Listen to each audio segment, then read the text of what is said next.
commence. Alors, je m'étonne que juste 30 secondes, ça a l'air beau. Parfait. Alors, bonjour, je me nomme Louise Lauzon. J'ai le plaisir d'être la représentante du Centre Franco pour vous souhaiter la bienvenue aujourd'hui à la formation Adapter ton cours de sciences selon le nouveau programme sans t'épuiser. Nous vous remercions de la confiance que vous déployez envers le Centre franco-ontarien pour vos besoins en matière de formation professionnelle.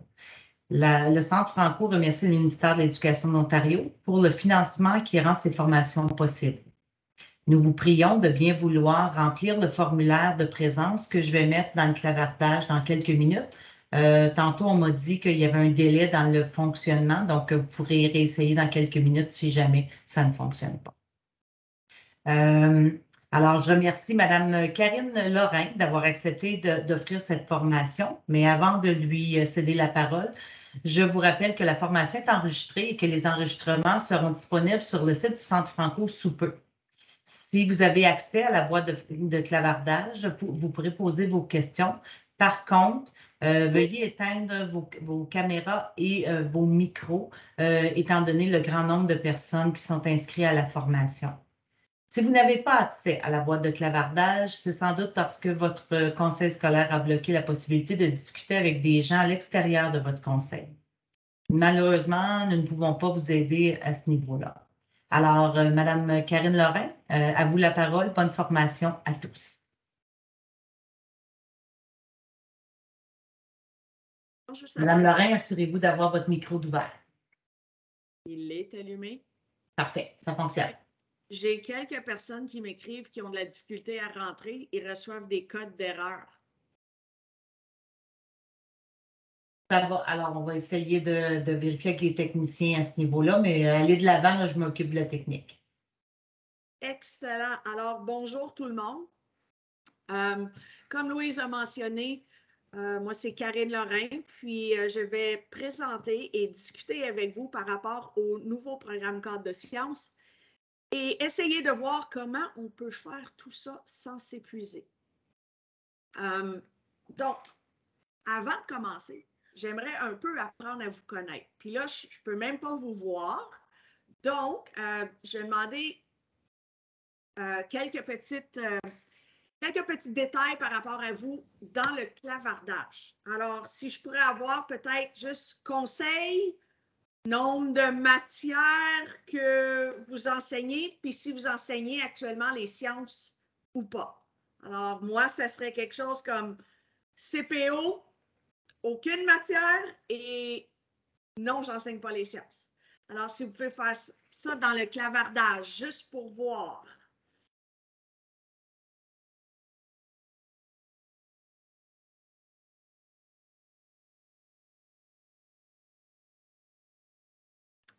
Alors, ça passe très vite.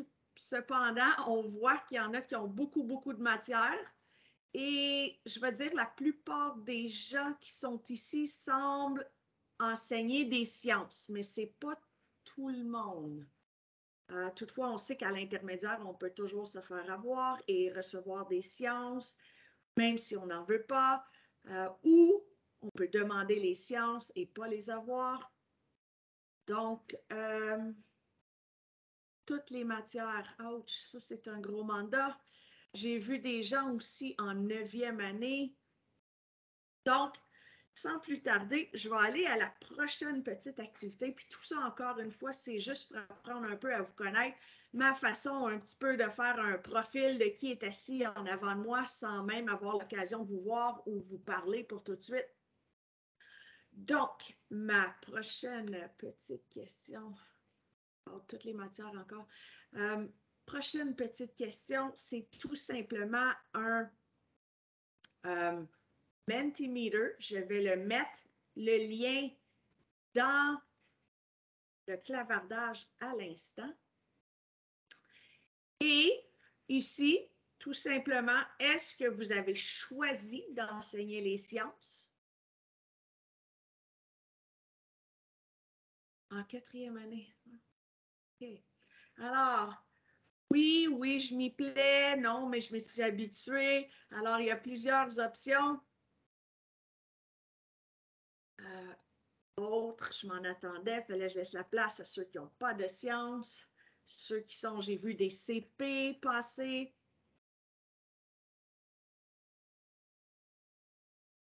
Donc, ce que j'aime et j'apprécie beaucoup de voir ici, c'est que le oui domine encore. Alors, ceux qui ont choisi les sciences. J'aime aussi voir qu'il y en a qui ne les ont pas choisis, mais sont rendus habitués de le faire. André, la formation s'adresse surtout aux 7 et 8. Donc, élémentaire, oui. Possiblement 9 parce que ça va être très similaire. Probablement pas plus bas que ça, par exemple. Intéressant pour ceux qui sont en 6 aussi.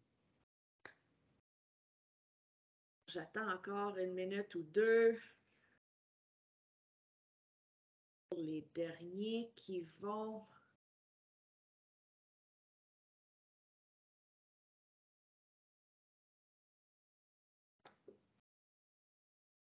Donc, c'est intéressant ici de voir vraiment que les gens semblent, pour la plupart, apprécier enseigner les sciences.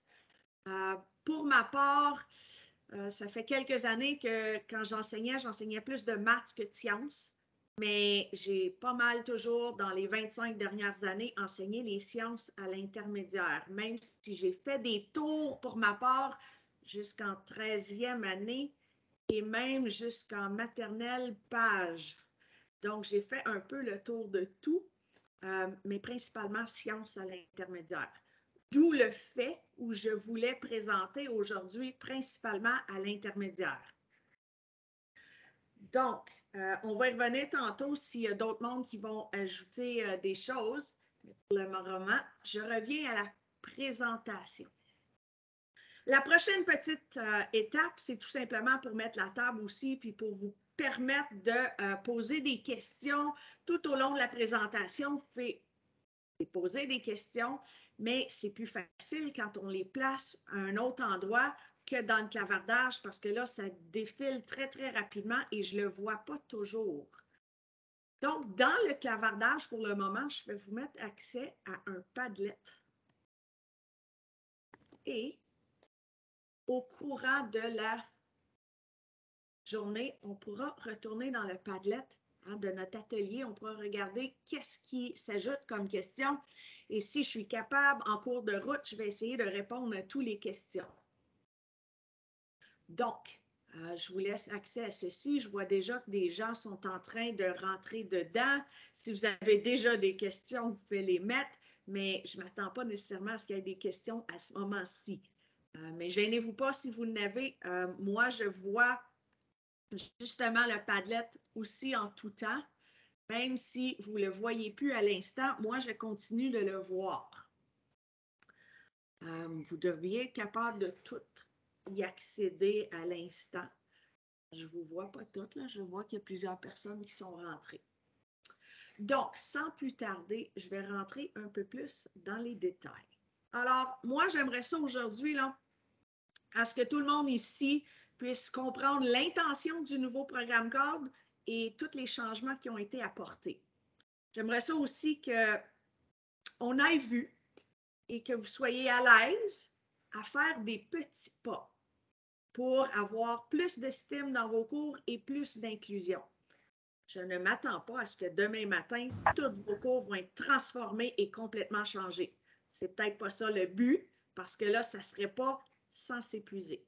Hein? Puis c'est vraiment ça qu'on veut. Votre tâche a augmenté énormément dans les 3 dernières années.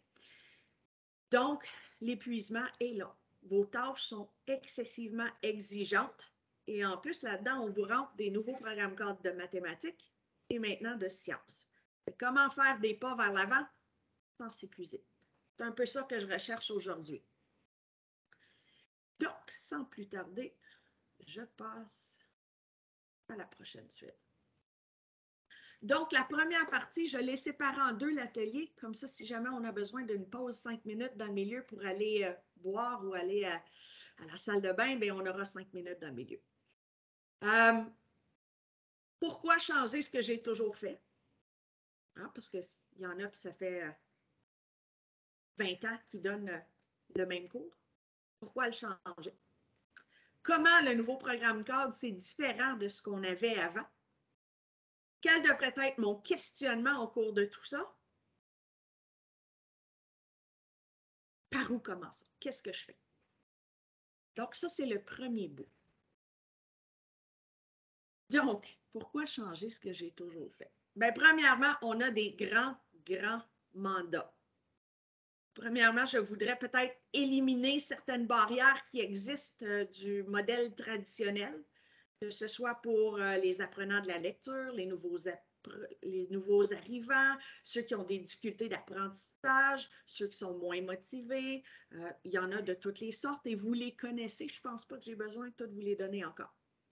Alors, l'objectif, c'est de créer plus d'opportunités pour tous ceux qui fonctionnent moins bien dans nos approches pédagogiques habituelles.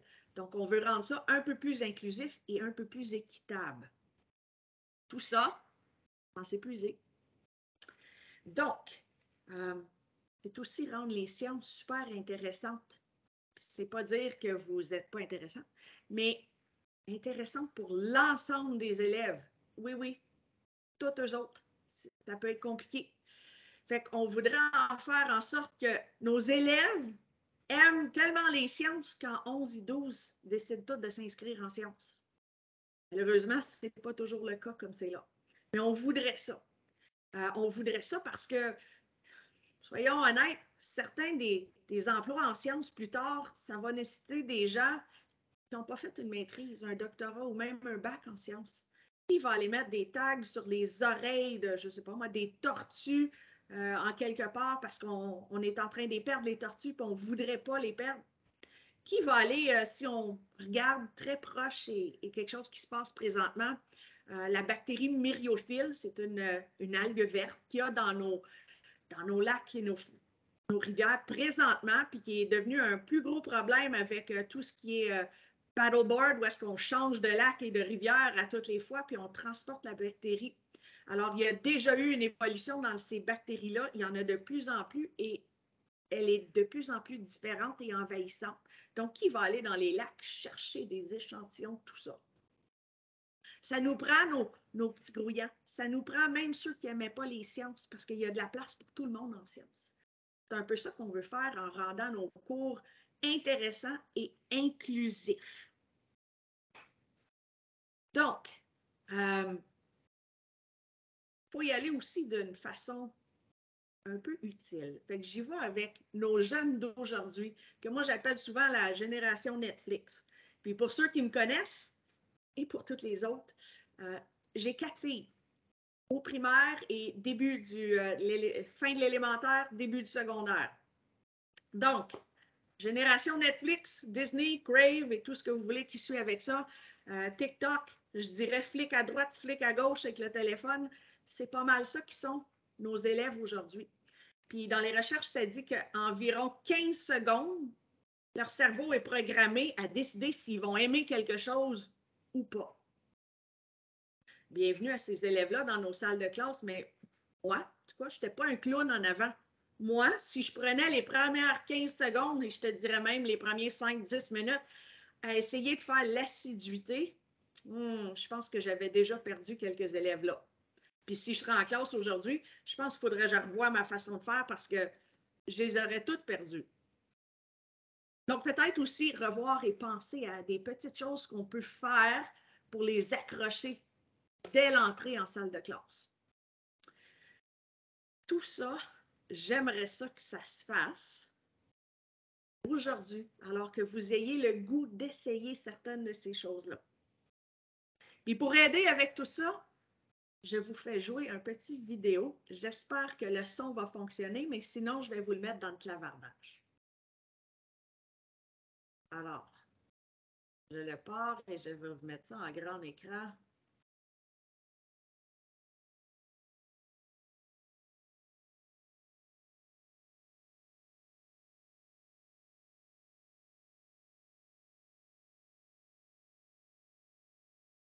Il n'y a pas le son.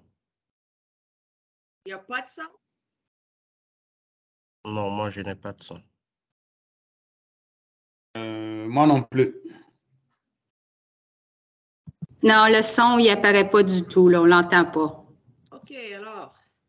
Le son, il apparaît pas, il apparaît pas, il apparaît pas. OK, je vous reviens avec du son.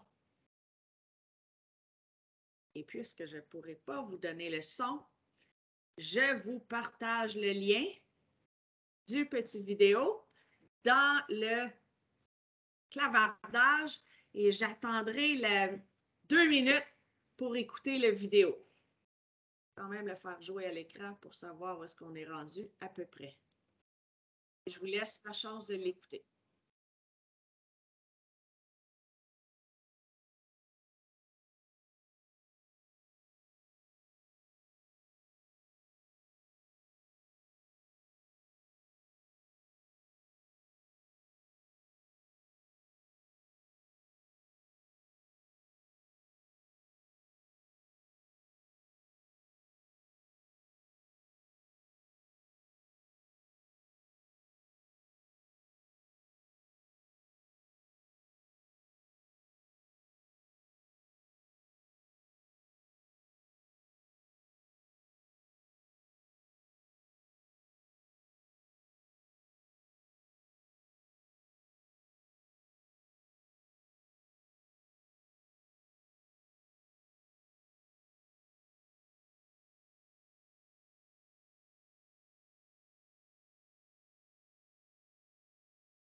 La puissance.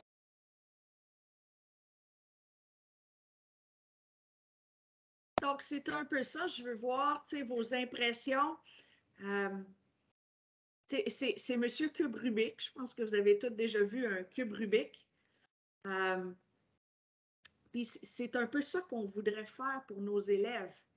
Alors, est-ce qu'il y en a qui veulent dire c'était quoi leurs impressions de ce vidéo, soit de vive voix ou simplement dans le Padlet que je vous ai partagé tantôt?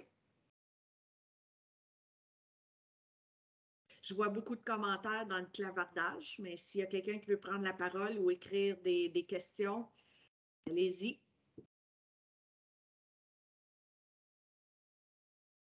OK, alors, je vois des gens qui rentrent dans le Padlet, alors peut-être des questions.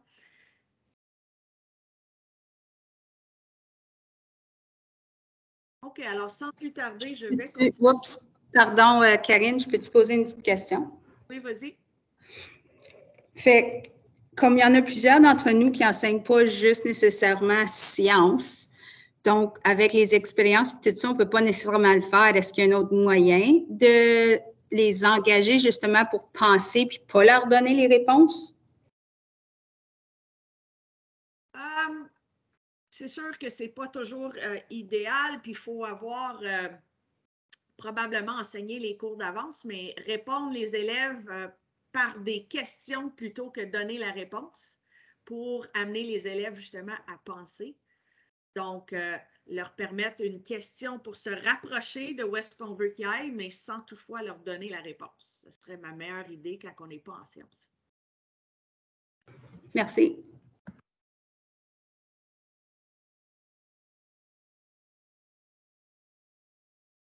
OK, alors sans plus tarder, je vais poursuivre.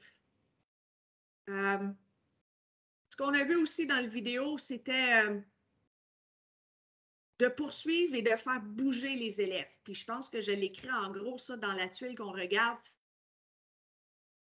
Les élèves devraient être en action, puis 20% du temps, ils devraient être plus passifs. Et ça, souvent, ça cause de l'inconfort à l'enseignant parce que ça veut dire que faut que je trouve quelque chose pour que mes élèves bougent la plupart du temps. Puis c'est moi, comme enseignant, je fais quoi après? Bien, c'est discuter, puis c'est passer avec eux autres, puis c'est les questionner. Donc, on va voir ça plus en détail un petit peu tantôt. Donc, STEAM, qu'est-ce que c'est? Ça vient du nouveau programme cadre. Cette phrase-là, je l'ai copiée intégralement du nouveau programme cadre. Et c'est un peu ici, je ne la lirai pas, mais STEAM, je pense que tout le monde sait ce que ça veut dire, hein? Les sciences, la technologie, l'ingénierie, les mathématiques. Et ici, on parle aussi d'interdisciplinaire. Puis je suis très consciente que interdisciplinaire à l'intermédiaire, c'est pas tout le temps évident. Hein, j'ai de la misère à travailler avec un prof de français parce que mon deuxième groupe, il n'y a pas le même prof de français et ainsi de suite. Fait que je vais en parler un petit peu plus en détail tantôt parce qu'on va parler d'une façon de faire de l'interdisciplinaire sans nécessairement être obligé d'aller cogner à la porte de nos collègues. Vivre des situations authentiques et développer la culture scientifique. Bien, j'aimerais vous dire de procéder par enquête, mais ce n'est pas toujours évident. Ceux qui enseignent au PEI, hein, la version BI de l'intermédiaire, ça se fait bien aussi, mais ce n'est pas les seules façons. On pourrait enseigner à partir de l'actualité, qui est un excellent moteur de départ. C'est juste que ça requiert ça un peu de temps et même pas mal de temps de votre part pour chercher ce qu'il y a à l'actualité qui pourrait être relié à vos matières. Un autre des mots qui m'inspire beaucoup dans cette approche, puis ce que je vois dans cette page, c'est les compétences transférables. Alors, bien que le but est d'envoyer tous nos élèves en 11 et 12 en sciences, je ne sais pas si ça va arriver. Mais une chose qui est certaine qui va arriver, c'est que dans leur vie, nos élèves auront besoin des compétences transférables et des HH. Et pour avoir parlé avec plusieurs enseignants dans les dernières semaines, même années, c'est comme si nos élèves avaient manqué 2 ou 3 années de HH. Alors, ça devient encore plus difficile dans les classes, d'où l'importance d'enseigner les compétences, les HH, de façon explicite. Alors, des intégrer à ce qu'on fait en salle de classe. Ça non plus, pas toujours évident. Mais c'est un peu ce que c'est l'approche STEAM. Donc, réellement, qu'est-ce qui a changé? Ben, si je me fie aux attentes et au contenu, pas grand-chose. Rien n'a changé. Nos attentes, nos contenus et tout ce qu'on enseignait avant est encore là. Mais ils nous ont rajouté tout un domaine. Alors, quelque chose de gros. Et ce domaine-là fait que tout a changé. Hein? On est obligé d'intégrer ce domaine-là partout. Et il chapeaute les autres domaines. Et théoriquement, il fait que nos façons de faire devraient changer un petit peu. Demain matin? Non, peut-être pas. À long terme? Oui, on devrait tous réussir à faire des pas par en avant. Alors, changer des petites choses, peut-être pas tous les jours, mais progressivement pour que nos cours changent. Le change de tuile, ça c'est quelque chose que j'ai adapté directement du programme cadre. Alors, ça l'installe un peu le domaine A en haut de tous les autres, alors qu'il chapeaute les autres domaines. Si tu es en 9e année, ça fonctionne exactement pareil. Donc, le domaine A, qui sont les habiletés liées au STEAM, est en haut des autres et devrait être intégré dans chacun de nos autres domaines. Bon, ça devient un peu complexe. Je suis d'accord. Je dois parler de sciences, parler de technologie, d'ingénierie, de mathématiques, et ça, c'est juste les mots de STEAM parce qu'ils nous ont rajouté à ça démarche de recherche, processus expérimental, processus de design, santé, sécurité, des publications, les nouvelles technologies émergentes que je ne connais pas toutes, le codage, ouch, et sciences et vie courante, on avait pas mal ça avant. Donc, qu'est-ce que je fais avec tout ça? Je dois l'intégrer avec mes domaines. Puis si vous voyez un petit peu plus bas, hein, j'ai domaine A, domaine B, C, D, E. Les domaines n'ont pas changé. Ce qu'on enseigne dans chaque domaine n'a pas changé en 7 et 8. Je pense qu'il y a le mot hydrographie, un 8e, qui a passé à hydrologie, mais essentiellement, c'est à peu près la même chose. Mais regardez la ligne que j'ai ajoutée en dessous. Ça serait ici qu'on peut faire de l'interdisciplinarité si on ne peut pas cogner à la porte de nos collègues pour intégrer d'autres matières. Ça serait de penser comment je peux faire pour intégrer mes domaines ensemble, plutôt que dire, ben, j'enseigne le domaine système vivant, puis quand j'ai fini, je tourne la page, puis je vais enseigner en 7e année les substances pures et mélanges, ou en 8e année les fluides, puis quand ça c'est fini, je vais au prochain domaine. Traditionnellement, on le faisait comme ça. On va essayer de les intégrer. Encore mieux si tu peux intégrer tout ça et cogner à la porte de tes voisins. Essentiellement, si on veut rajouter le sans s'épuiser, je ne suis pas sûre qu'on peut tout faire ça. Ceux qui veulent, il y a toujours moyen d'essayer. Puis là, la façon que nos attentes sont disposées sont quand même disposées très similaires à ce qu'on avait avant. En 7e année et 8e année, nos attentes sont toujours 2 attentes. La première attente de faire des liens, voir toutes les contributions, et l'attente B serait toujours, la deuxième attente serait toujours nos concepts, alors l'exploration des concepts. Et à la bonne toute fin, en bas de la page, on retrouve les contenus. Souvent, les contenus sont enseignés comme une liste d'épicerie. Puis à ça, je vais vous faire un peu encore une analogie avec mes enfants. Donc, si moi, mon but, c'est de nourrir mes enfants. Je pense que à la base, c'est ça que je veux faire. Oui, j'ai un mari, mais lui, à la base, il pourrait s'organiser tout seul. Fait que moi, je veux nourrir mes enfants.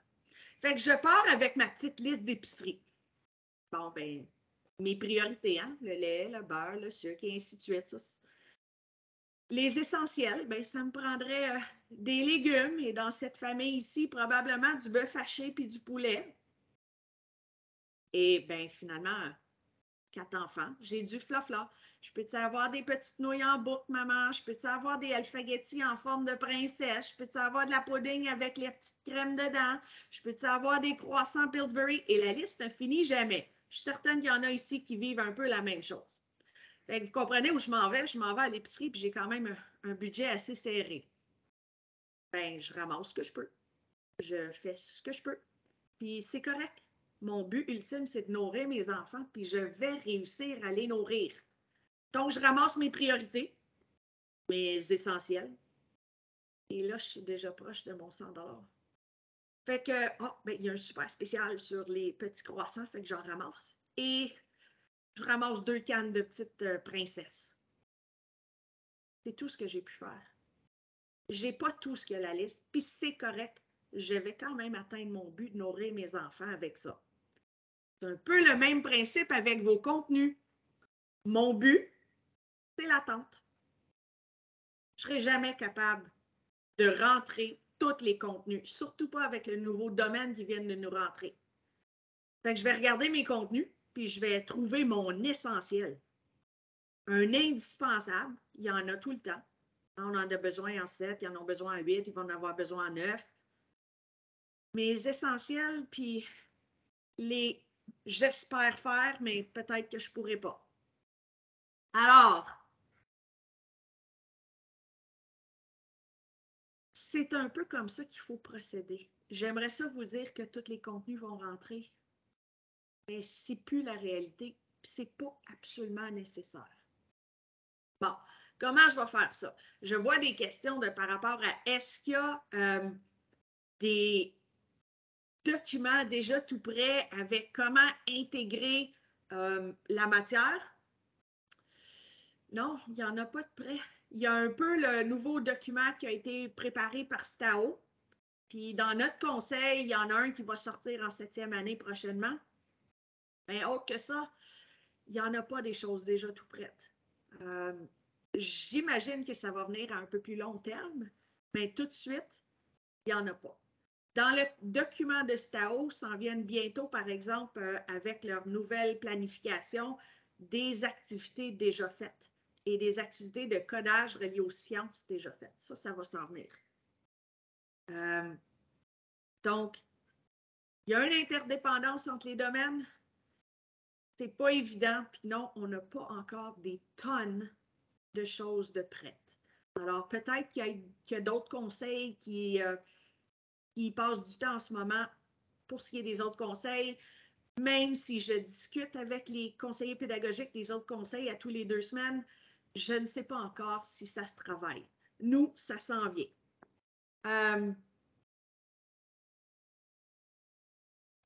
Alors, est-ce qu'il y a des questions jusqu'ici? Autres qui sont dans le Padlet que j'essaye de répondre en chemin. OK, alors je vais à la prochaine suite. Domaine A, habileté liée au STEM. Il y a des longs paragraphes et beaucoup de pages dans le programme GOD. Très intéressant à lire. Je ne sais pas si vous avez le temps. Essentiellement, attente 1. Pour nous, en 7 et 8, attente 1, ça a rapport avec nos 3 processus scientifiques, qu'on appelle généralement la démarche scientifique, le processus de recherche et le processus de design. On ajoute à ça la sécurité, particulièrement quand on fait du design et les laboratoires. Ces schémas ici sont directement tirés du programme CORD. Ce n'est pas exactement ceux que j'utiliserais moi, parce que je trouve que bien qu'ils sont faits de façon circulaire, ils semblent assez cycliques. Donc, une étape qui vient après les autres. Ce n'est pas toujours le cas. Mais essentiellement, je dois couvrir dans mon attente à toutes ces choses-là. Ce qui veut dire qu'en quelque part, tu devras faire des labos, tu devras faire de la recherche, tu devras faire du design et tu devras parler de sécurité. On les retrouve dans les contenus aussi un peu plus détaillés, mais c'est directement écrit dans l'attente. Donc, on ne peut pas passer à côté. Est-ce que tu vas en faire toute l'année? Je ne pense pas. Est-ce que tu vas en faire bien des fois dans l'année? Ça dépend comment tu t'es pris. Peut-être qu'avec le temps, on va en faire plus. Tout de suite, peut-être pas. OK? Puis c'est correct, mais il faut commencer. Je regarde. En 7 et 8, on a 3 attentes dans le premier domaine. L'attente 2, c'est... Karine, excuse, avant que tu continues, c'est peut-être juste moi, là, mais qu'est-ce qu'il veut dire exactement par design? Processus de design est assez complexe. Pour ceux et celles qui voudraient voir ça de façon détaillée, je vais passer une séance en après-midi à 1 heure sur le processus de design en entier, en vivant avec vous, avec tous les questionnements qu'il faudrait avoir comme enseignant, et ce que les élèves vont probablement penser et produire en chemin. Donc, ceux qui veulent vraiment des détails là-dessus, je vous invite à revenir me voir en après-midi. OK, merci. Donc, je regarde un peu 3 attentes. Vous vous rappelez tantôt, on doit passer les attentes, on doit répondre aux attentes. Je vais devoir faire du codage. Yash. Ce n'est pas pour tout le monde le codage, mais il va falloir y commencer. il y a des façons de commencer sans même que nous, on soit à l'aise. Hein? Commencer avec un code tout fait et le modifier un peu pour qu'il s'adapte mieux à un projet qu'on veut explorer avec les élèves.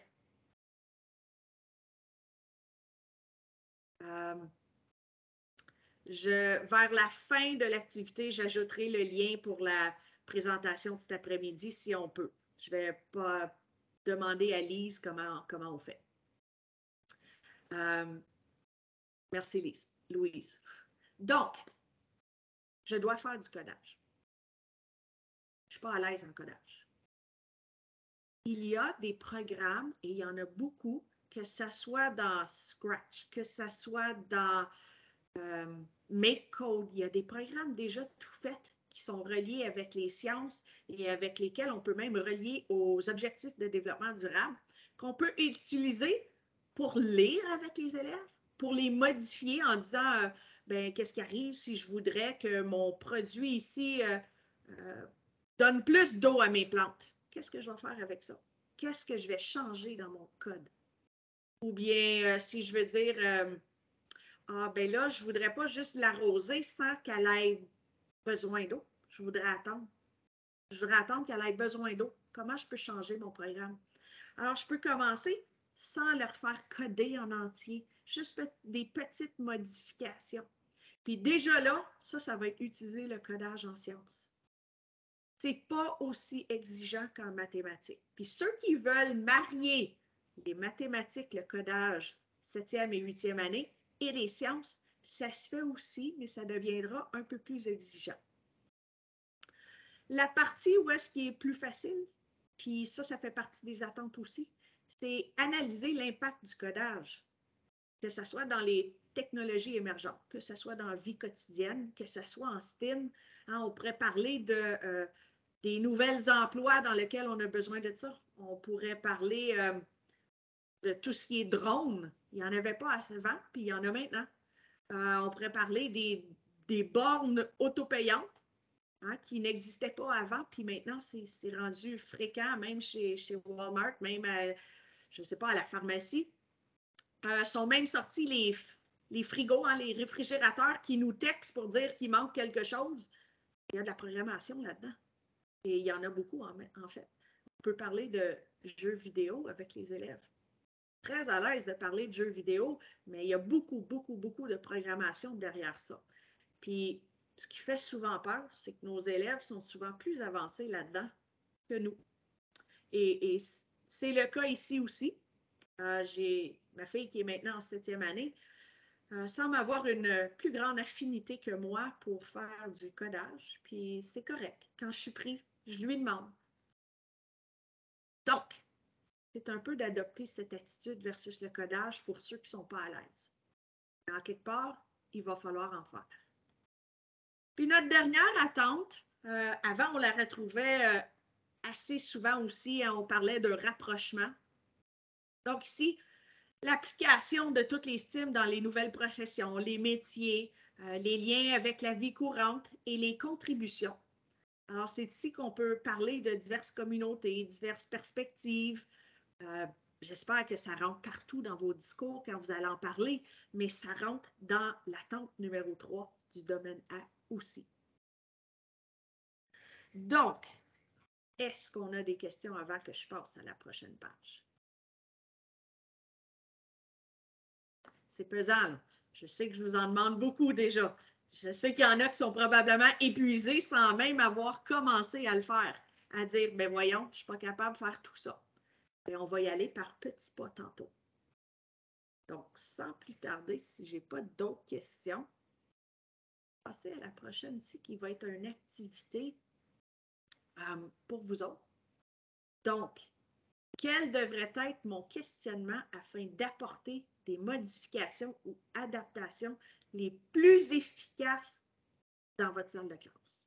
Donc, premièrement, question à se poser en tant que prof. Est-ce que je connais assez bien mes élèves pour connaître c'est quoi leurs défis, c'est quoi leurs points forts? Hein? Est-ce que j'ai créé des bons liens avec eux? Est-ce qu'ils vont venir me le dire s'ils ne comprennent pas, s'ils ne veulent pas faire ça, s'ils aimeraient comme que je présente prochainement un projet qui est plus d'une façon ou d'une autre. Est-ce que ma pratique est inclusive? Hein? Est-ce que je vise les 50% du milieu ou j'inclus aussi ceux qui sont dans les marges? Est-ce que j'ai des points d'entrée pour tous? Hein? Que ce soit les plus faibles, que ce soit ceux qui lisent moins bien. Est-ce que j'ai des prochaines étapes ou des défis pour les plus forts? Est-ce qu'ils ont quelque chose à faire ou aussitôt qu'ils ont fini la matière, je peux leur dire, ben, occupe-toi. Est-ce que j'offre une flexibilité pédagogique ou des choix? Est-ce que je fais de l'échafaudage pédagogique? Est-ce que mes élèves sont souvent en action? Pas trop souvent. J'utilise beaucoup le manuel. Je l'utilise, mais pas trop souvent. Est-ce que mes élèves sont dans leur zone proximale de développement ou semblent être en train de se noyer à chaque fois que je parle de sciences? Est-ce que mes cours sont motivants? Ça, c'est des questions que je devrais me poser. Est-ce qu'en quelque part dans mes cours, j'ai comme mentionné les compétences transférables ou les HH? Ou ça, c'est quelque chose qui va sur le bulletin? Est-ce que je parle de sécurité? Puis ça, habituellement, je pense que c'est toujours fait parce qu'on a peur que quelqu'un se blesse quand on fait des séances. Est-ce que j'ai parlé de critères d'évaluation avec mes élèves? Pas juste attacher ma grille sur le test, mais j'en ai parlé avec les élèves. Est-ce que je fais une pratique réflexive? Alors, je me pose pas mal toutes ces questions-là plusieurs fois quand je prépare mes cours. Je vais un peu encore avec une analogie de mes 4 filles. Leur cerveau, je vous le dis, les jeunes ne sont plus programmés comme avant. Moi, j'arrivais à la maison, puis papa disait, « Ça, c'est le souper, mange. » Mais papa, j'aime pas ça. « Ah ben, tu mangeras demain d'abord. » Fait que qu'est-ce que je faisais? Je mangeais ce qu'on me donnait. Parce que, malheureusement, leurs cerveaux sont moins de même. J'essaye ça avec mes enfants, mais ça ne marche pas tout le temps. Ça ne marche pas tout le temps. On veut aujourd'hui, dans notre nouvelle société, que les jeunes prennent des décisions, que les jeunes fassent des choix, qu'ils s'impliquent. Ah, mais on voudrait que, quand ça ne nous tente pas, qu'ils mangent le souper qu'on leur donne. Tiens, toi, mange ça. Bien, ça va à l'encontre de ce qu'on essaye toujours de développer, puis ce qu'on leur dit qu'ils devraient faire, puis la façon qu'on leur enseigne, puis la façon qu'ils sont. Donc, qu'est-ce que je fais avec mon souper? Je présente le souper aux 4 cocottes. Ah, il y en a 2 qui mangent, il y en a 2 qui ne sont pas difficiles. Il y en a une qui le regarde et qui dit « Non, maman, j'aime pas ça. » Ah ben, OK, t'aimes pas ça? Va dans le frigidaire et regarde choix B, C et D, parce que je vais leur offrir des choix. C'est pas moi qui vais aller le faire, là. Non, non. T'aimes pas le choix que je te propose? Bien, c'est correct, t'aimes pas le choix que je te propose. Lève-toi, regarde ce qu'il y a dans le frigidaire, fais ton assiette, réchauffe-la, ramasse tout ce que tu as sorti et viens te rasseoir à table avec nous autres. Pas évident. Mais moi, je ne suis pas une machine. Fait que si tu veux autre chose, il va falloir que tu fournisses aussi de l'effort. Et quand, tu sais, moi, mon but, c'est de nourrir mes enfants, puis assez bien. Pas question d'aller manger des barres granola ou des cochonneries d'en veiller parce que tu n'as pas mangé ton souper. Alors, j'ai des contraintes quand même. Et mes contraintes ressemblent à de l'autonomie parce que tu vas aller t'organiser tout seul si tu ne l'aimes pas, mon repas. Fiabilité, je m'attends à ce que tu ailles ramasser toutes tes affaires. Eh bien, il y a une autre contrainte qui est la patience à maman. J'en ai pas beaucoup. Donc, n'exploite pas ma patience. Fait que si c'est tolérable le souper, mange-les. Bien, c'est un peu la même chose qu'on aimerait offrir à nos élèves en salle de classe. Là, vous allez me dire, oui, mais j'ai déjà de la misère à survivre, à produire une tâche pour mes élèves. C'est pas vrai que je vais en produire 2, 3, 4, puis qu'il y ait des choix. Non, mais on a des collègues.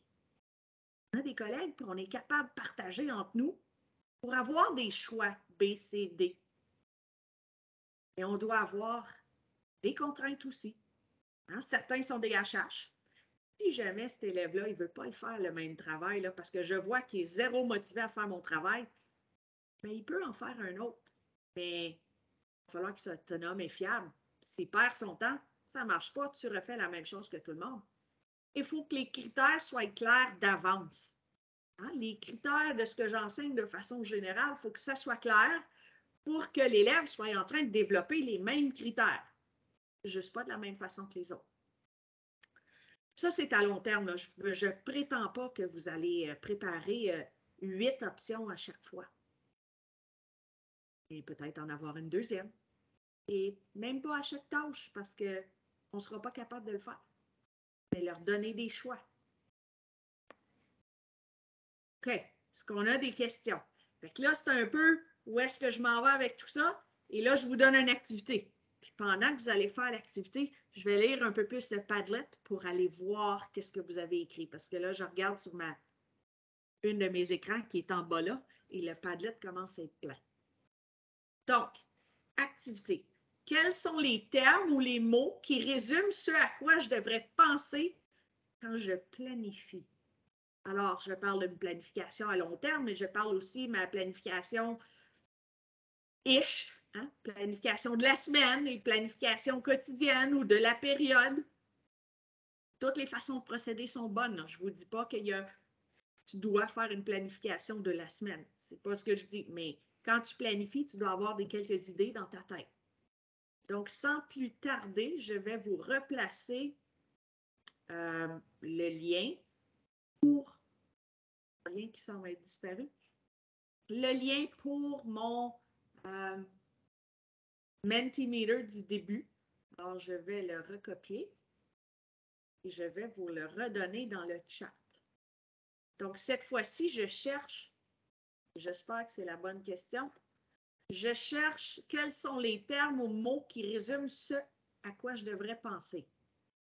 Est-ce qu'on est rendu? Non, on n'est pas rendu à l'autre. Alors, je vais aller changer de page.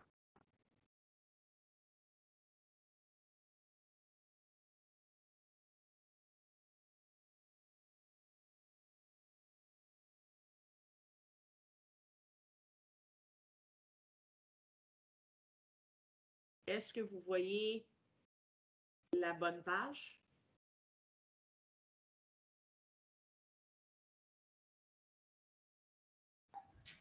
Moi, je vois l'ancien sondage. Encore celle de tantôt. OK, attendez une minute. Tu ne veux pas aller à l'autre page?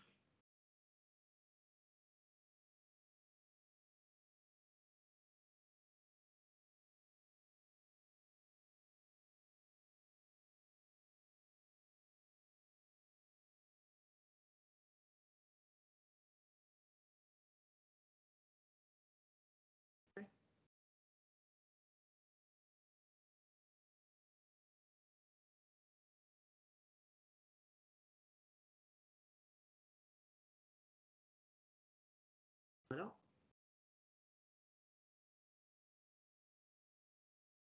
Ah. Est-ce que là, vous avez accès à la bonne? Oui. Excellent.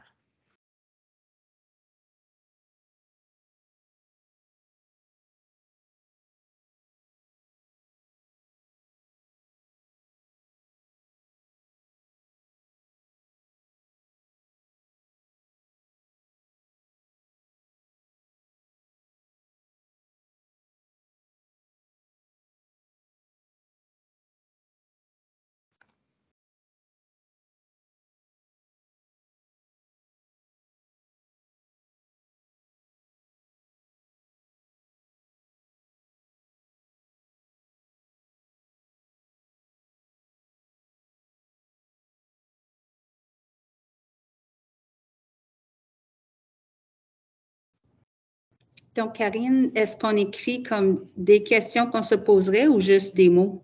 Juste des mots.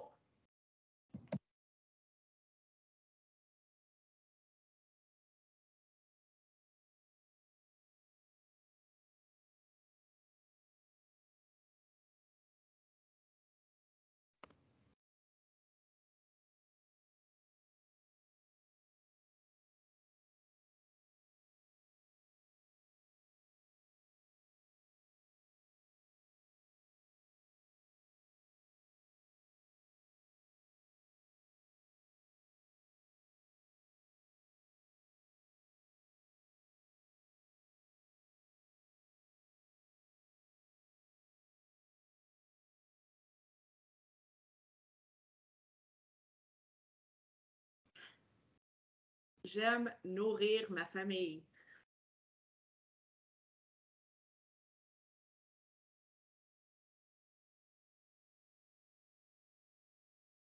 J'attends encore quelques minutes pour voir s'il y a d'autres choses qui s'ajoutent.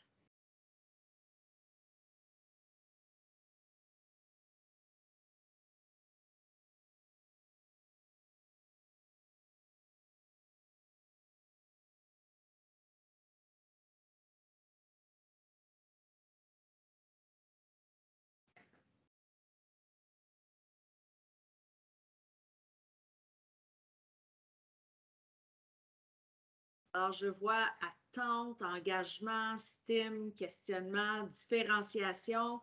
Pas encore mentionné, mais c'est important. Tout bouge encore. Autonomie, inclusion, sécurité, pratique inclusive, résultats d'apprentissage. Encore une minute et on passe.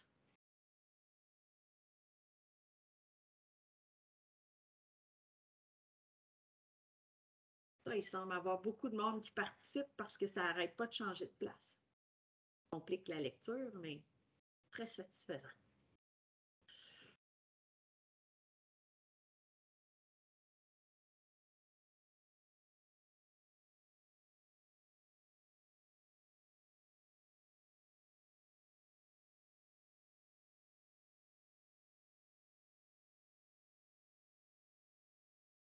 Je crois qu'il y en a qui en ont mis aussi dans le Padlet et il y en a qui en ont ajouté dans le clavardage.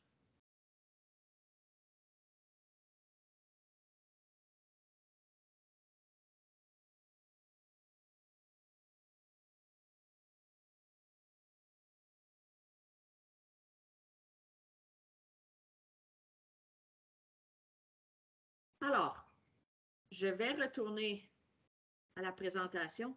Je vais essayer de vous ajouter cette photo dans la présentation que je vous partagerai à la fin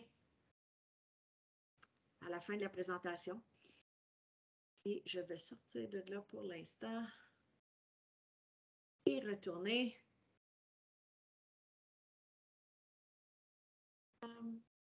Pas accès au Padlet. Je vais essayer de partager le lien. Ça devrait fonctionner. Alors, je vous repartage le lien pour essayer encore. Donc, on a vu beaucoup de mots. Et histoire de parler un peu de ça, j'avais fait l'exercice un peu avec mes collègues. Alors, dans la présentation, vous avez celui que j'ai fait avec les collègues et je vais essayer de vous ajouter avant la fin de la présentation la partie que vous avez faite. Donc, ça se ressemble. Alors, j'ai ajouté certaines choses. On avait parlé de motivation. On avait parlé de flexibilité, des choix, pratique inclusive. Je l'ai vu dans vos mots. Bien-être, point d'entrée. Donc, c'est toutes des choses qui, en quelque part, je devrais me questionner. Est-ce que chaque tâche que je fais va répondre à tout ça? Impossible, impossible. Il faut être conscient de ce qu'on va faire en salle de classe. Il faut être conscient de ce qu'on est capable de faire. Je ne suis pas capable de tout mettre ça dans une tâche. Pas à chaque fois, en tout cas. Est-ce que je suis satisfait? Est-ce que mes élèves, la santé mentale des élèves est incluse? Est-ce que j'ai fait du codage? Est-ce que j'ai fait du processus de design? Est-ce que je donne des choix? Choix A, choix B, choix C. Est-ce que je fais du système? Est-ce que j'ai une pratique réflexive? Alors, tout ça, en quelque temps, revenir à l'image et essayer d'inclure tout ça. Hein, pour ceux, ODD, pour ceux qui ne sont pas familiers, Objectif de développement durable. S'il y en a qui ne sont pas familiers avec CUA, Conception universelle de l'apprentissage, qui parle beaucoup d'inclusion. Les piliers de la motivation, c'est beaucoup, mais c'est une image. Alors, si vous ne l'avez jamais vue, regardez cette image. Ça serait intéressant. André, pour les stratégies proposées, je m'en viens. Donc, je passe à la prochaine. Par où commencer? C'est un défi. Puis, il y a deux façons qu'on peut procéder. Une, au BI ou au PEI, vous préparez ça genre par unité, qui est très, très proche de ce que le restant du monde appellerait des enquêtes. Alors, soit faire quelque chose comme ça, de l'apprentissage en contexte. On n'aura pas toujours le temps de faire des enquêtes, mais on peut le faire quand même en contexte. Alors, avoir des questions qui dirigent notre apprentissage. Donc, remettre l'élève vraiment en contexte. Hein? Ça peut être diriger toute l'unité, mais ça peut être juste diriger un, peut-être deux cours. Alors, mettre des questions. Les élèves, le but d'apprendre la matière, le but de la leçon, le but des compétences qu'on essaye de travailler, c'est pour réussir à répondre à la question. On évite là-dedans à quoi ça va servir plus tard, madame. J'ai tellement eu ça souvent. Et en construisant mon pont à spaghetti, je me suis posé moi-même la question assez souvent. Alors, je ne demande pas, je ne dis pas qu'on change les contenus ou les activités que vous avez créées. Peut-être juste les bonifier un petit peu. Donc, comment je vais faire ça? C'est encore pas clair. Bien ici, puis j'en ai peut-être qui étaient là, je ne sais pas qui sont ici, mais ça a été fait dans une école. C'est directement une photo du tableau.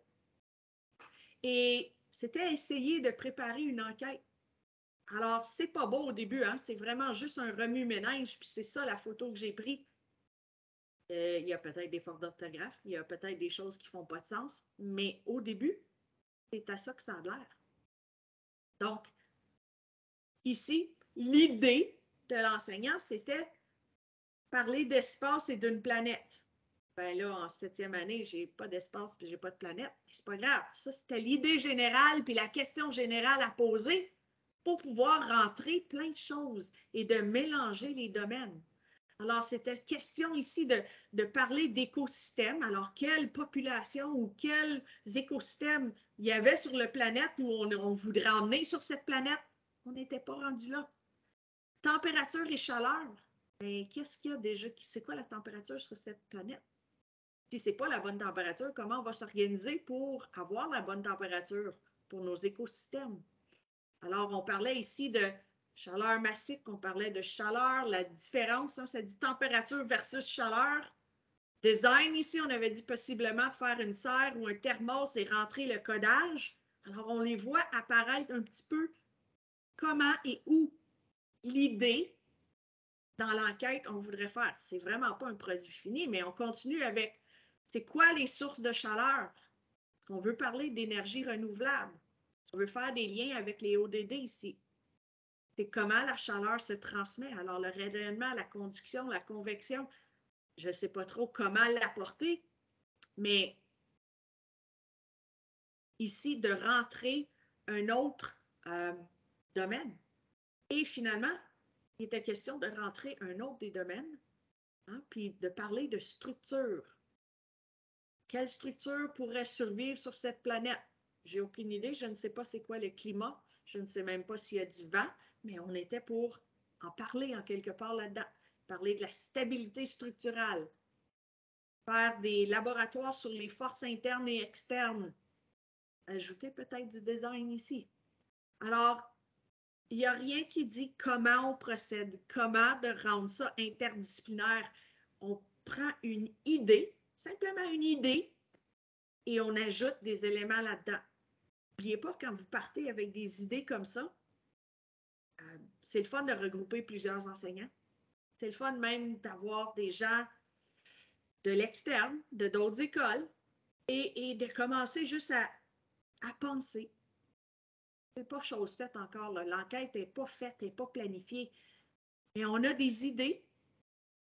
On voit déjà que c'est interdisciplinaire.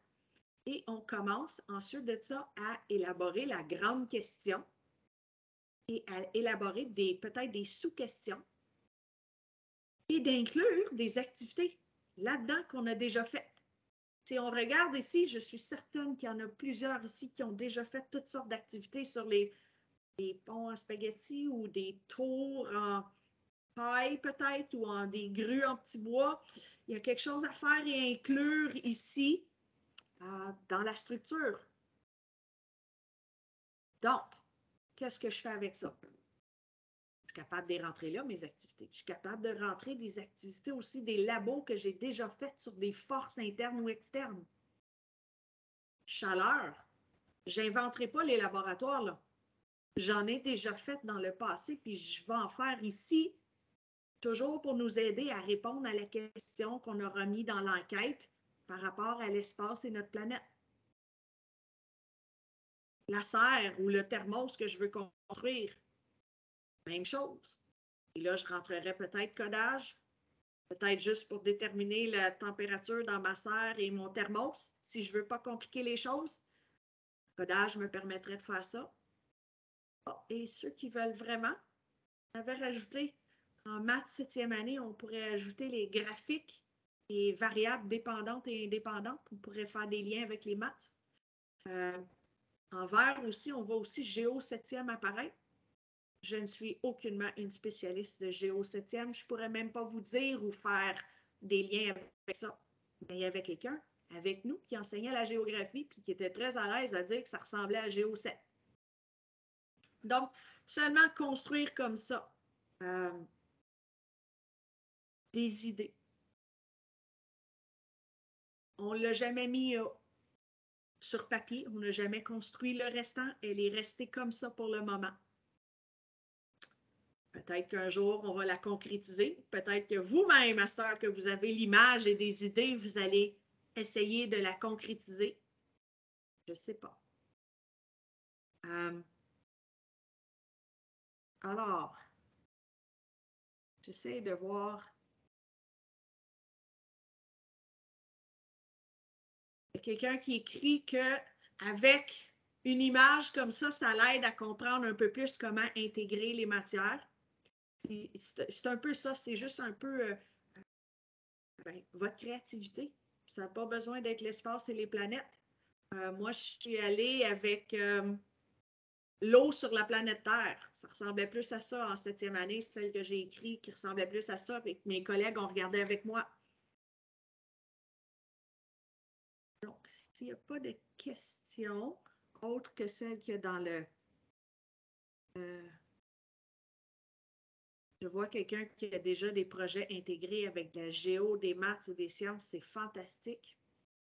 En 8e, les marécages, c'est vrai. Puis on serait capable de rentrer ça là aussi, là, si on a des classes de 7 et 8. Il y a des écoles qui ont les 7, 8. Je pense même que je connais une école qui a des 7, 8, 9 dans la même classe. Donc, c'est possible de mélanger assez facilement 7e, 9e et même là maintenant 8e année hydrologie, rentrer ça là-dedans aussi.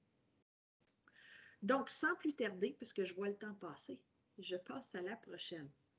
Si moi, ça ne me tente pas ou je trouve ça trop exigeant ou demain matin, je n'ai pas le temps de faire une enquête ou de préparer ça comme ça, bien, je vais y aller avec les activités que j'ai déjà en classe.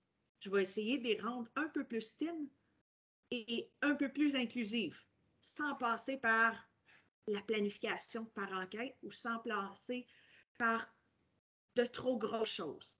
On n'est pas toutes là, puis c'est correct.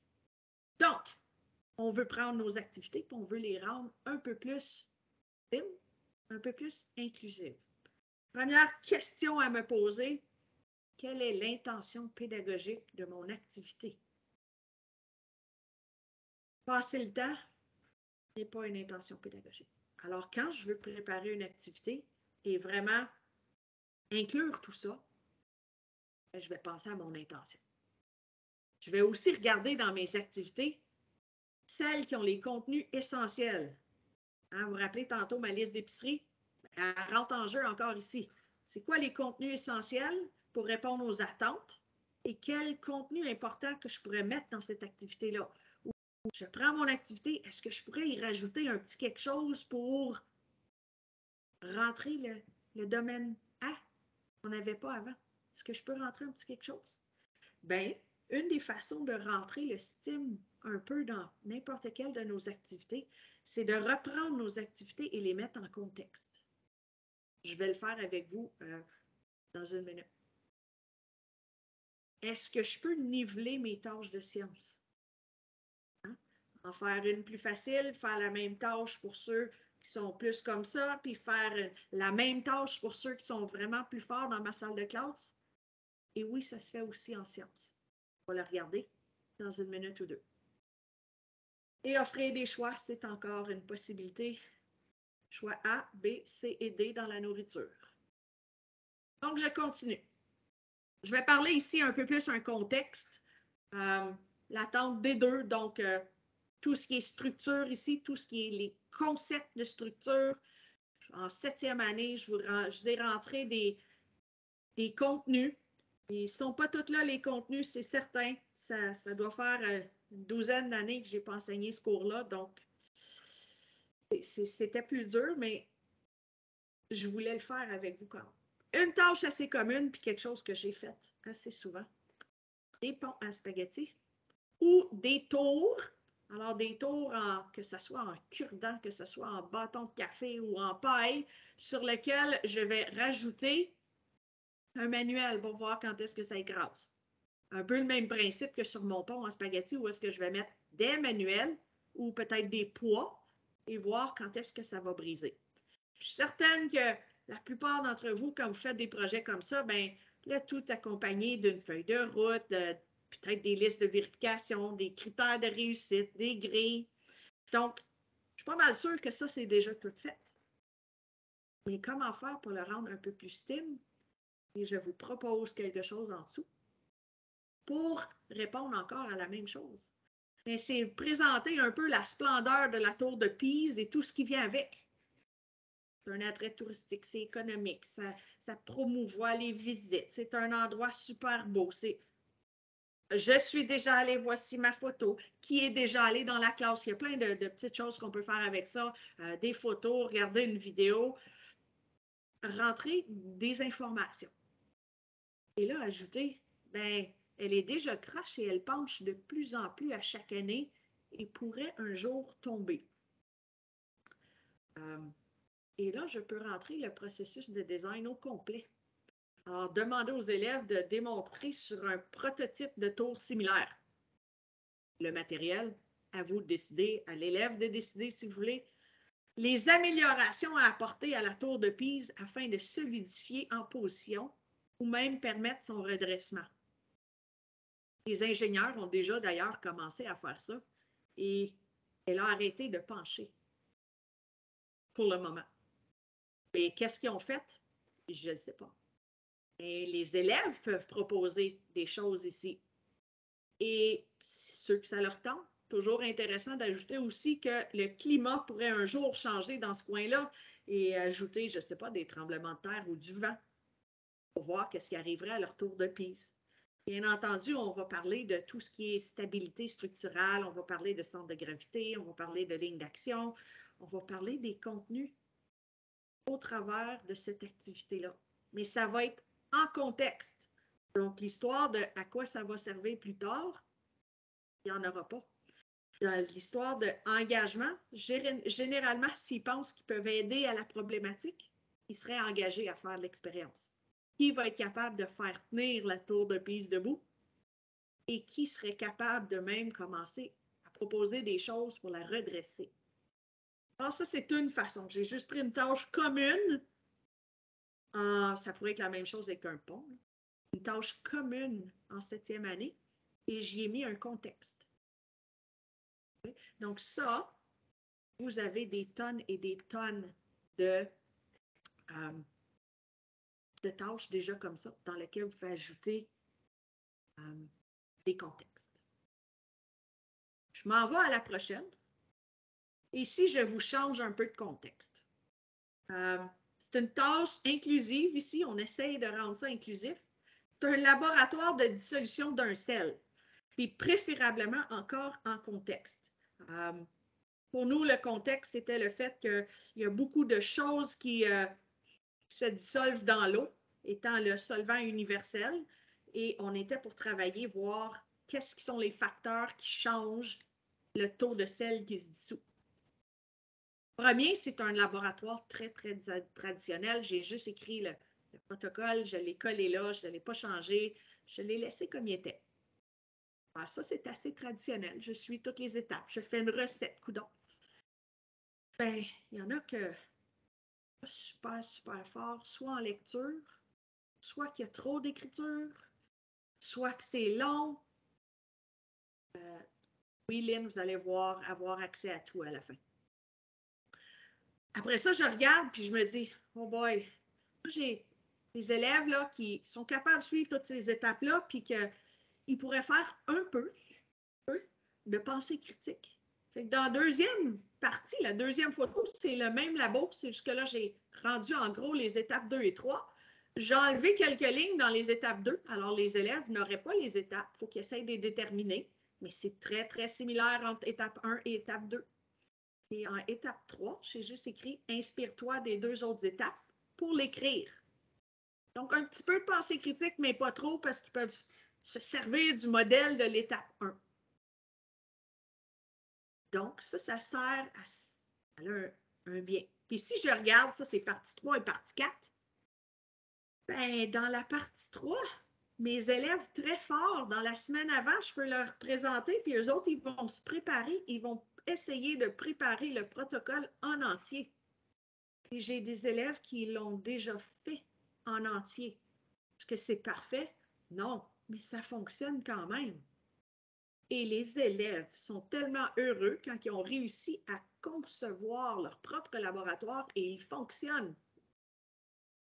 Ça répond à processus de recherche et processus expérimental.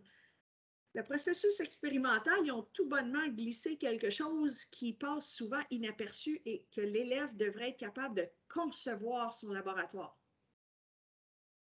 Pas toujours évident, là. On a des élèves qui sont là et ils peuvent le concevoir en entier, puis on en a d'autres qui peuvent en concevoir des petits bouts. Et le dernier au bout, ben, on a des petits bits qui sont un petit peu trop grouillants, puis ça nous rend un peu mal à l'aise de les laisser faire des laboratoires. On en a d'autres qui ne seraient pas capables de le lire et qu'il y a diverses façons. Le dernier, c'est simplement, j'ai écrit ici, regarde un partenaire faire l'expérience. Il la fera 3 fois sans rien changer, sauf la température. Alors ici, c'est beaucoup plus bref. On dit à l'élève qu'est-ce qu'il doit observer pour pouvoir répondre à des questions. Puis finalement, ben, j'en ai pas le 5e, mais l'apprenant de la langue ou celui qui ne peut pas lire, ben, la 2e année que tu le fais, si tu as une vidéo des mains d'un élève qui fait cette expérience, eux autres aussi auraient une version adaptée pour eux. Hein? Ils regardent les autres faire le laboratoire. Ils regardent une vidéo. Ils peuvent répondre à des questions. Donc, ça ne se fait pas du jour au lendemain. Mais les 4 morceaux que j'ai mis là, c'est une expérience. J'ai enlevé 2-3 lignes, un peu ici, un peu là. J'ai changé un paragraphe. En une demi-heure, tu as fini de faire ceci. Est-ce que ça va fonctionner la première fois que tu le fais?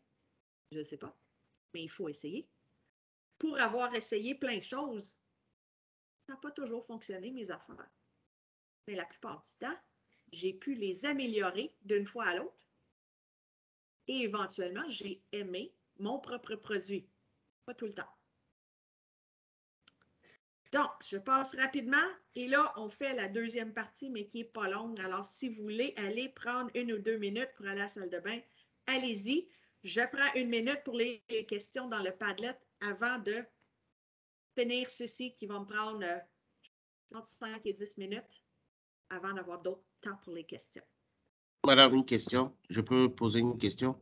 Oui, allez-y. Par rapport aux 2 dernières diapositives, Oui. est-ce que ce qui était à gauche, c'était l'initial et ce qui est à droite dans les 2 dernières, dans le laboratoire de dissolution de sel, à gauche, c'est l'ancien modèle et à droite, c'est ce que vous avez adapté pour que ce soit compréhensible par tout le monde? Exactement. Ah, d'accord. Exactement. La première, c'était une version originale qui sert encore pour certains élèves en salle de classe. Puis à droite et à la deuxième page, c'était des modifications apportées. Merci.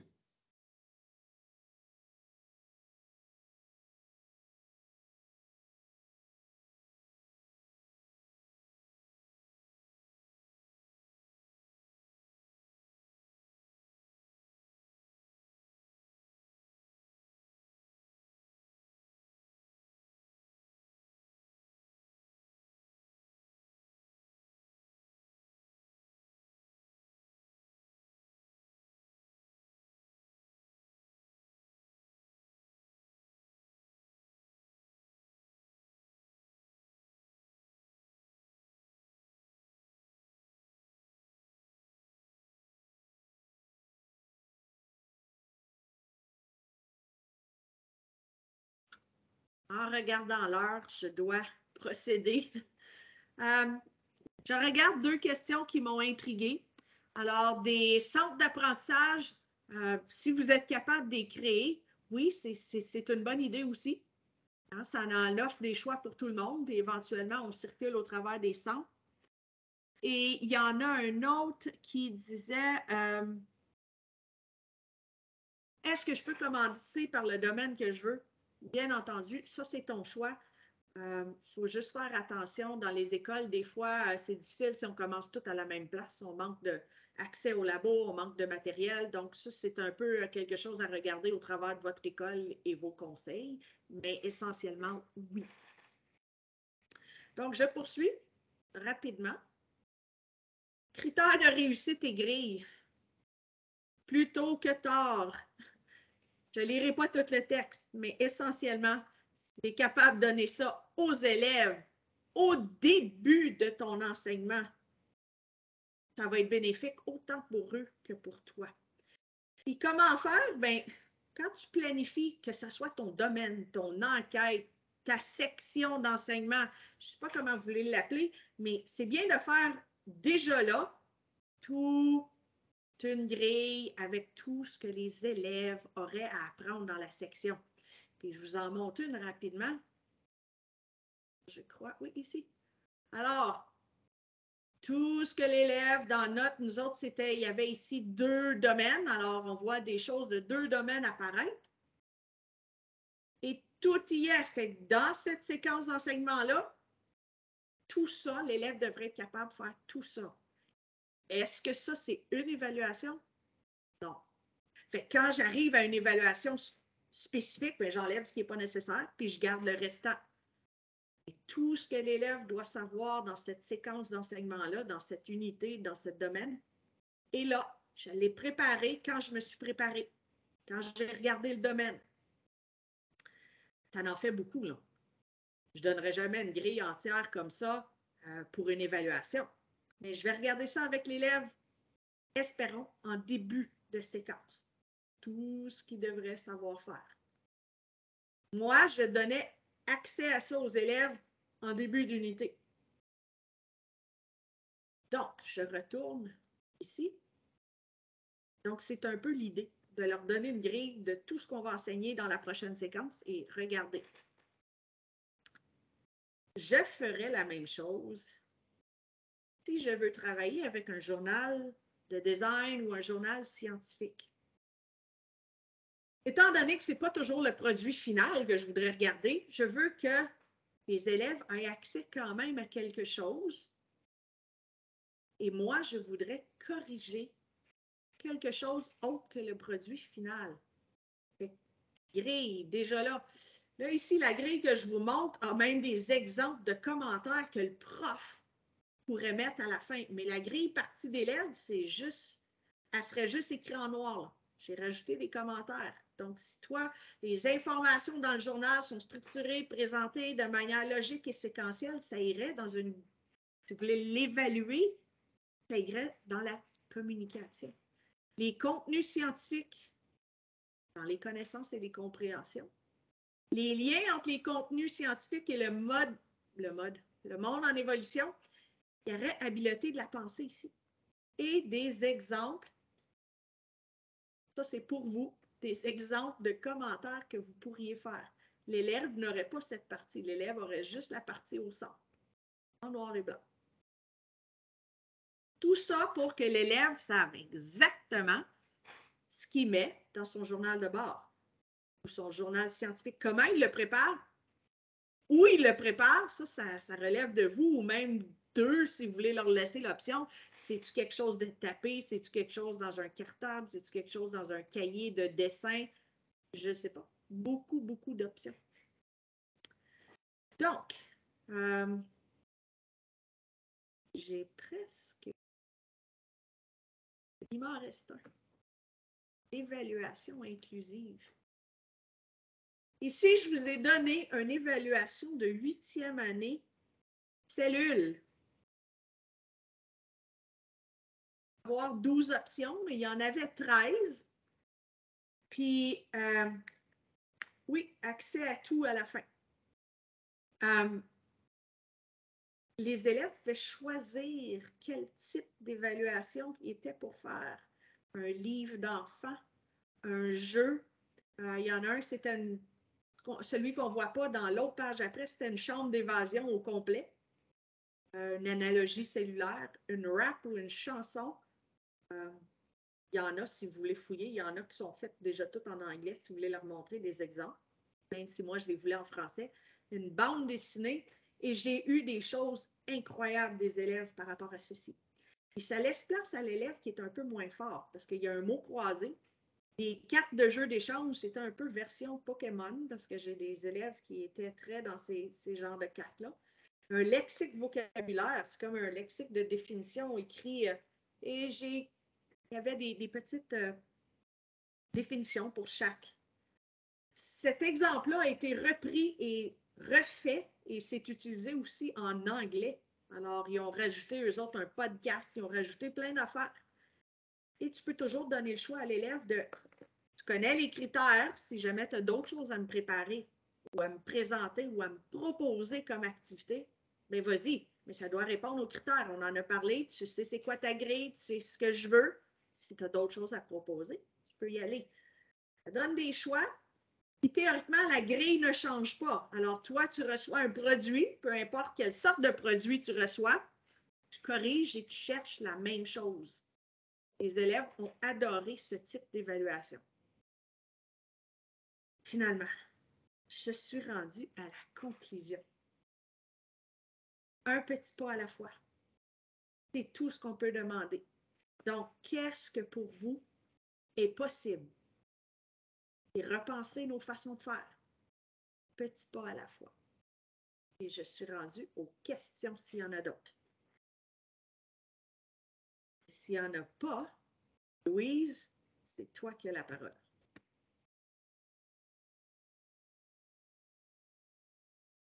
J'ai mis une question dans le Padlet, je ne sais pas si tu vas y retourner. Ça concernait les journaux scientifiques. J'ai juste mis, comme tu suggères-tu d'avoir des journaux scientifiques comme en ligne? J'ai déjà vu souvent sur des Teachers Pay Teachers, des choses déjà toutes faites, online notebooks, ces choses-là. Ou tu suggères-tu plus du papier-crayon? Moi, chez mes élèves, souvent, ils préfèrent papier-crayon, même si on essaie de s'en aller plus virtuel. Donc, je ne sais pas qu'est-ce que tu suggérerais.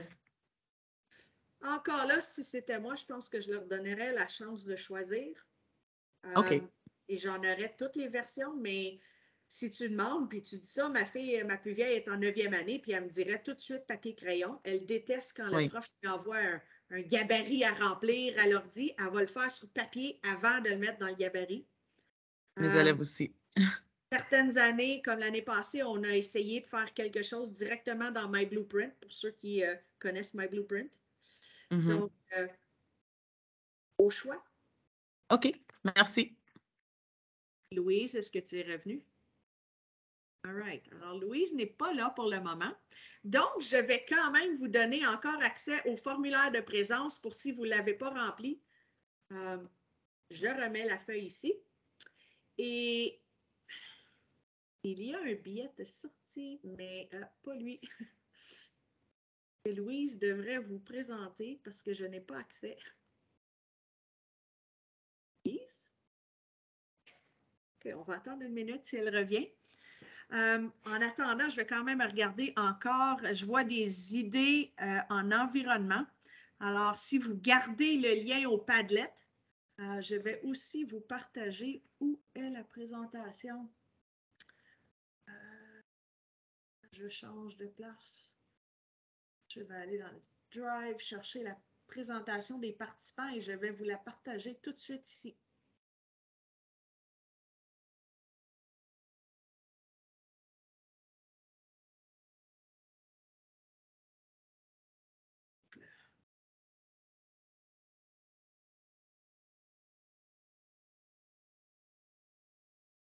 Donc, je crois que vous y avez maintenant accès dans le chat. Dites-moi si vous arrivez à l'ouvrir tout le monde.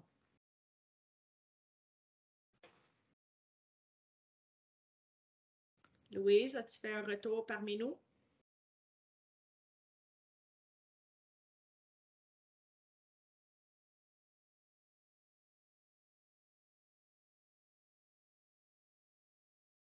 Et donc, puisque Louise ne semble pas revenir, il y en a qui doivent vouloir quitter.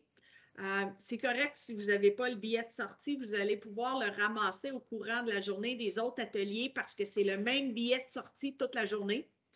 Et c'est juste par rapport au CFORP, comment ils proposent la journée pédagogique, si vous aimez le format, la façon de vous inscrire, et ainsi de suite. À la dernière page de la présentation que je viens de vous donner, j'ai un billet de sortie pour cette présentation, si jamais ça vous tente de répondre à celui-là. Vous n'êtes pas obligé, mais ça pourrait m'aider, moi, à améliorer ma présentation et répondre mieux à vos besoins les prochaines fois. Donc, sans plus tarder, je vous dis bye-bye si Louise n'est pas là. Oh, Louise vient d'arriver. Un instant. Alors, le timing est parfait. Donc, je prends le temps de vous remercier pour votre participation. Également, remercier Karine d'avoir partagé son expertise avec nous aujourd'hui. On a un sondage de satisfaction que vous pouvez remplir parce que définitivement, votre opinion est importante pour nous. Alors, je vais mettre le sondage dans le clavardage et juste si vous avez un peu de temps là, pour faire ça, ça ne prend pas beaucoup de minutes, là, donc on l'apprécierait énormément.